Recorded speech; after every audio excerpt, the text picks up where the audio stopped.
Hi everybody, welcome back to my videos, my channel. Now I'm going to talk about, today I'm going to talk about the house fire that happened, I believe, in 2000. Yeah. It happened in the year 2000. My sister was only, oh wait, no, I take that back. 2001. My sister was a few months old. If you watched my previous video about my story, my life story, you will see that I talked about it just a teensy bit, but I wanted to make a whole new video about it now so that I can go into full detail and talk about like how everything went about and how we handled it and where it led us to. So I can't remember exactly what night it was. Marlo was born in August, so it was about September, October-ish, like pretty close to Halloween, I think, or maybe it was right after, I don't remember. But we were like thinking about moving away into a bigger, better house, whatever, and we kind of had all of our stuff. Most of the stuff that we didn't really need every day. We were starting to pack our clothes a little bit, like our winter stuff we didn't really need every day. And so a lot of our stuff was in the garage. Little did we know that a week or so later we'd have a fire in the garage. So my dad was home, he was doing stuff in the garage. We were all just doing our own thing. We had no idea anything was going to happen.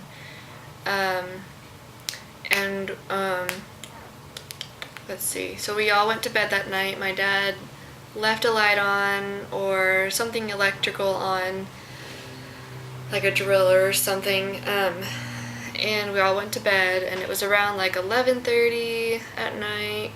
The tool or the light that was on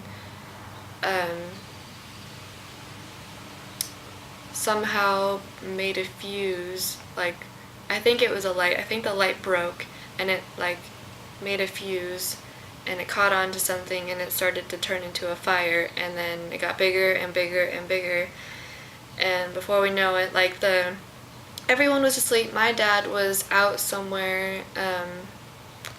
I don't remember where or why or what he was doing. He was just out of town for the night. And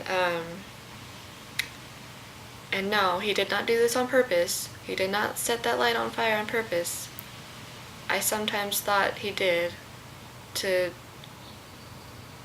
don't know why, but he didn't. No. Cross that out of your mind. And, so we were all asleep upstairs. My mom in her bedroom. I was sleeping with the boys, my two younger brothers in the nursery room, and then my sister was in my room by herself, and she was the first one to wake up. There was the house alarm, the fire alarm going off in the house, and she was the first one to wake up. I think it's because my mom doesn't have one in her room. It's only like in the hallway and downstairs or something. So it woke her up first, then it woke up my mom.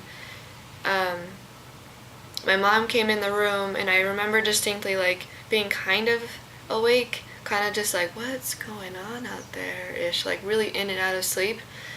And my mom like came in, slammed the door open, and was like, you guys, you need to get out of bed right now. We got a house fire, we need to get out right now. And then I was just like, whoa, like my eyes just like opened, and I was just like, oh crap.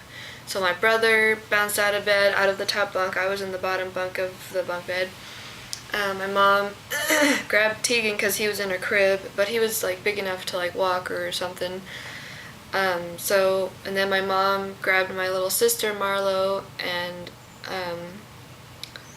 I remember all of us, like, we all had each other. We were all going down the hallway. we all went down the stairs super safely. Like, I was holding Spencer's hand, Spencer was holding Tegan's hand, Tegan was holding my mom's hand, while my mom was holding my sister Marlo, who was like a little baby at the time. And we all were going down the stairs. I remember visually looking down, like we're all here, we're all together, we're doing this together, we're gonna make it out safely. So we all went down the stairs. I forgot, I don't know why we didn't come outside all together. I think my mom was like checking the fire alarm, checking something, checking how bad it was maybe. And so she told me to, get your two younger brothers out, get us out, get them out. And so I opened the door, I left. I think I had Spencer and Tegan behind me. And then there were some like volunteer fire or volunteer house fire. I don't even know who they were, where they came from, what their title positions were, what they were named. Like, they weren't EMTs, they weren't firemen, they were volunteer, like, escape specialists or something. Like, there were something. And excuse me, I met them outside, and somehow they just knew, they were just already there. I guess somebody had called or something, and so they were out there. They're like, is everybody outside, is everybody okay? And I'm just like, no, my mom is like doing something, she'll be out in a second. My brothers are here, we're all safe, we're all okay. And so I guess I kind of just stood there after that. They stood there after that, and my mom came out, and she was sort of starting to have like a panic attack. And I'm not sure who had my little sister at that point. Surprised she didn't get like kidnapped or anything. She got passed around a lot that night, I think. It was about 12 o'clock in the morning at that point. My neighbors, my gracious neighbors, I forgot her name, Carol, I think, I can't remember, but her grandson would visit every now and then, and so we were all good friends. We all knew each other pretty well. We'd all go over there and swim in their pool a lot. So she, saw everything that was going on. She said, come on inside, kids, hang out here. It's a calm environment. Let your mom take care of everything. And so my mom stayed. We all hung out in her house for a while.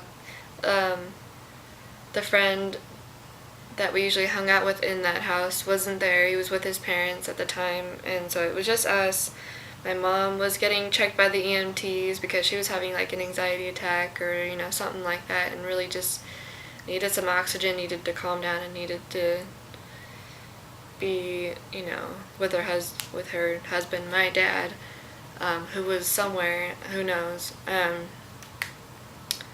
And so my mom got everything figured out. The fire people like tore square holes into like the ceiling part where right above the garage, and they stuck the hose in it to like get the fire out that way, because I figured it was a lot safer than opening the garage door and doing it this way, because that might have, I don't know what the difference would be. It feels like it's a lot more contained and safer going in from the top.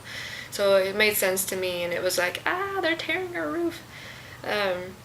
But we had a van that sat out in the front, parked, and the front was facing the garage, and the fire was so hot that the headlights on the front of the car started to melt, and it stayed that way. So like the lights, obviously didn't work that well after that, but we still used the car and used it till it pretty much died. Let's see what else. Okay, and then my mom called up a really good friend who like lived down the street, across the busy street, and in like some sort of apartment complex, house complex thingy. And she's like, of course I'll take your kids in for the night. She's had kids of her own. We all went to the Waldorf school together, so she knew us pretty well, and we knew them pretty well. And so Marlo was having a really complicated time sleeping after all that stimulation, obviously.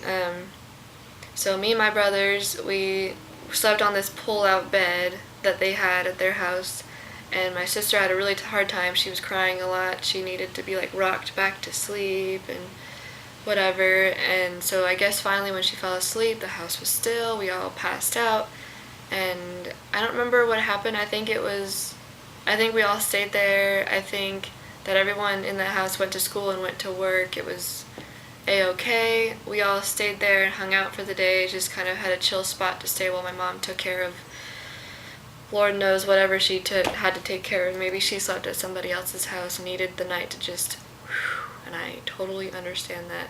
So and Lord knows where my dad was. Or how he heard about it. I'm hopefully assuming that my mom called and they communicated about it. But that is the story of what happened. I was in 4th grade. My mom had to take everybody out of school. We couldn't afford private school anymore. My dad had lost his job from his addiction. We had no income, so we couldn't stay in our house anymore. We had to build a little place in the backyard while the house was being redone because of the fire. And then once it was done, we had to leave. We lived in hotels and motels, and we lived with my grandparents. The house got sold, and then we had a whole new chapter. We lived a whole new life from then on, and nothing was ever the same again. There was no more posh, 2-storied. Well, I take that back. There was, but it wasn't the same. It wasn't near a beach. It wasn't in, Huntington/Newport Beach. It wasn't with our fabulous church that we went to. It was completely different, and it was okay. I wouldn't be where I am today without all this, all this stuff. So that's my house fire story. I hope you guys enjoyed it. Tell me if you guys have ever had a house fire, or if you ever caught something on fire in the house, whatever, any kind of house fire incidents. And I will see you guys next time in my next video. Bye.